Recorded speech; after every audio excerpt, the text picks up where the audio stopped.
Bonsoir à tous et à toutes. Comment allez-vous? Moi, ça va très bien. Depuis quand je jeûne, je me sens encore 10 fois mieux. Aujourd'hui, je voulais parler du sport. Car, que ce soit dans la vraie vie ou sur les réseaux, je vois les gens qui parlent de motivation. Je ne suis pas motivé. Je vais vous dire quelque chose. La motivation n'existe pas. Je vais vous donner un cas concret. Il y a très longtemps, pendant 4 ans, j'ai pas fait de sport. D'ailleurs, moi, j'arrive avec un handicap parce que je suis asthmatique. Et quand tu es asthmatique, tous les asthmatiques le savent, quand tu vas aller courir, et quand tu n'as pas l'habitude d'aller courir, tu n'as pas l'habitude d'aller faire un footing, tu t'essouffles en très peu de temps par rapport à une personne normale, par rapport à une personne qui n'est pas asthmatique.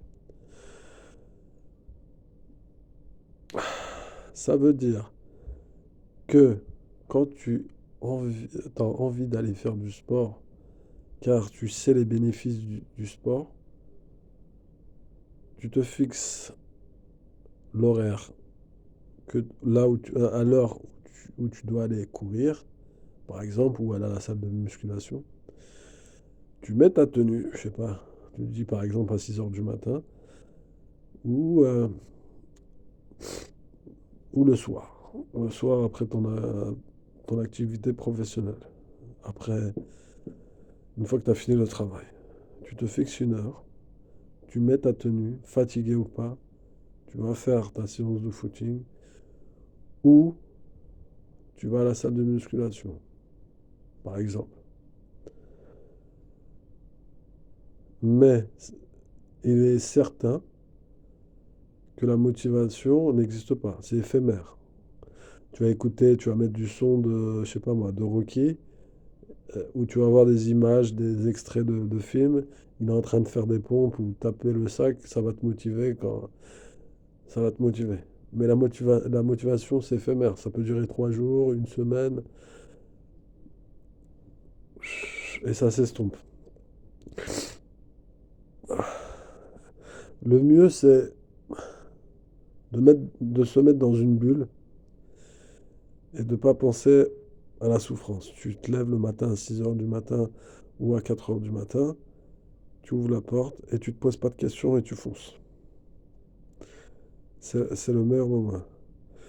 Ensuite, moi, je parle de mon cas. Au départ, quand j'ai repris l'activité sportive, au début, c'était un calvaire. J'ai mis plusieurs mois, peut-être un an ou plus, pour m'adapter. Ensuite, c'est devenu une addiction. Ça veut dire, si j'allais pas courir ou si j'allais pas faire une séance de sport, je me sentais mal. Mais au départ, c'est très très dur. Au départ, c'est très très dur. J'ai eu des cas de personnes, à l'époque, j'étais encore mineur. J'avais 16 ans, même au début de ma majorité, 18 ans, 19 ans. Je demandais à certaines personnes, est-ce que vous êtes opérationnel qu'on on a faire une activité sportive? Il y en a beaucoup qui me disaient oui. Ensuite, on m'appelait, on me trouvait toujours des excuses. Non, je peux pas, je dois aider mon père. Il y avait toujours une excuse. Mais, en revanche, pour faire autre chose, par exemple pour aller au cinéma, ou à l'époque, je sais pas moi, sortir dans Paris, etc., là, ils étaient opérationnels, les gars. Mais pour aller faire une activité sportive, pour aller courir, faire des tractions, etc., c'était très très difficile d'être au rendez-vous. Mais sinon, j'en ai connu quelques-uns qui, on a pu faire des séances de footing, etc. Mais le problème, c'est pas ça. C'est seulement pour dire que la motivation n'existe pas. Enfin, pour moi, la motivation n'existe pas. Mais les bénéfices du sport, ça veut dire que c'est une discipline.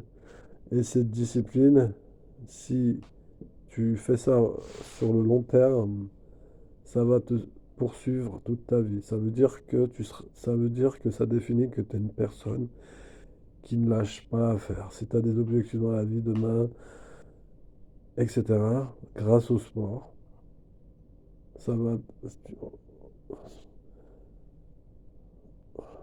tu vas pas capituler, tu vas pas abandonner facilement. Par rapport à une personne qui n'est pas sportif, toi, tu as l'avantage, tu as l'ascendant devant une personne qui ne fait aucune activité sportive. D'ailleurs, pour les personnes qui ont du cholestérol, qui sont en surpoids, etc., évidemment que le sport, c'est bénéfique pour eux. Ensuite, s'ils veulent pas faire du sport, ça leur regarde. On n'est pas là pour forcer les gens, mais c'est seulement pour dire que c'est important. Et la motivation n'existe pas. Regarde, grâce au sport, moi, depuis des années, vu mon asthme, j'ai plus besoin de ventoline. Et ça, mon médecin traitant, quand j'étais petit, il m'a pas recommandé d'aller faire du cardio. C'est moi qui allais chercher, j'allais acheter des magazines, etc. Ensuite, je vais passer du coq à l'âne, les gens ils vont me dire tu passes du coq à l'âne. C'est seulement pour dire que même si par exemple si tu es quelqu'un de timide ou recroquevillé ou introverti, tu sais pas parler en public, la musculation et le jogging ne va pas t'aider. Ça, il faut. Parce que ceux qui vont te dire, oui, mais tu vas avoir du charisme, tu vas prendre confiance en toi. Non, si tu es timide, ça fait 25 ans ou 20 ans que tu es timide, crois-moi, si tu dois aller vendre un téléphone portable, c'est pas la musculation ou le jogging qui va t'aider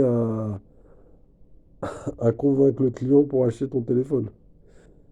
Ou même prendre la parole simplement, je sais pas moi, comme un politicien ou comme un professeur ou je sais pas, ou un pompier qui doit briefer ses coéquipiers. Si t'es timide, t'es timide. Si vous voulez une prochaine vidéo, on parlera de la timidité, comment essayer de sortir de ce calvaire. Mais si par exemple, toi, t'es timide au départ, t'arrives pas par exemple à agir ou interpeller des inconnus ou, ah, ou parler en public simplement, ou dans les relations interpersonnelles, ou par exemple, il y a des gens aussi, par exemple, ils ont du mal à aller voir son manager, ils sont obligés de passer par un tiers, demander à son pote, parce que son pote ou la personne n'est pas timide, mais je te garantis, celui-là qui va te dire tu vas faire de la musculation, tout va changer? Non. Ta transformation physique va changer. Tu vas te sentir mieux. Si par exemple, tu n'arrivais pas à monter 4 étages, 3 étages, ça va être beaucoup plus simple. Tu vas te sentir moins fatigué que d'habitude. Mais si tu es timide ou tu sais pas t'exprimer ou tu as des problèmes de communication, si par exemple au départ, à l'origine, t'as pas de charisme, t'as pas les épaules ouvertes, la musculation et le jogging ne vont pas te sauver. Celui ou celle qui vont te dire ça va changer, non. Ça, c'est autre chose. Parce que tu peux faire 1m95. Si tu es timide et t'es recroquevillé, je vois pas la muscule où ça va changer. Tu seras plus musclé, oui, mais non, non, non. Si t'es petit- Si t'es timide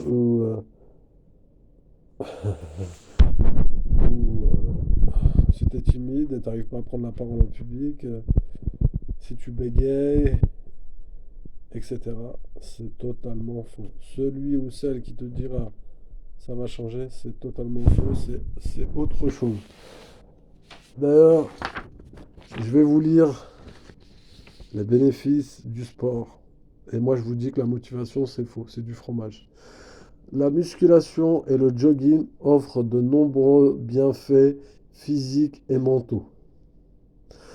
La musculation améliore la force, la posture et la densité osseuse tout en boostant le métabolisme. Le jogging, quant à lui, renforce le cœur, améliore l'endurance et libère des endorphines, réduisant ainsi le stress et l'anxiété. Cependant, la motivation est éphémère, elle fluctue selon l'humeur et les circonstances. Ce qui compte vraiment, c'est la discipline. Comme le travail, c'est l'engagement quotidien même sans envie qui mène au résultat. Se forger nos routines et avancer malgré les baisses de motivation. Voilà ce qui distingue ceux qui réussissent de ceux qui abandonnent. Tout est dit. Je vous laisse. Ciao.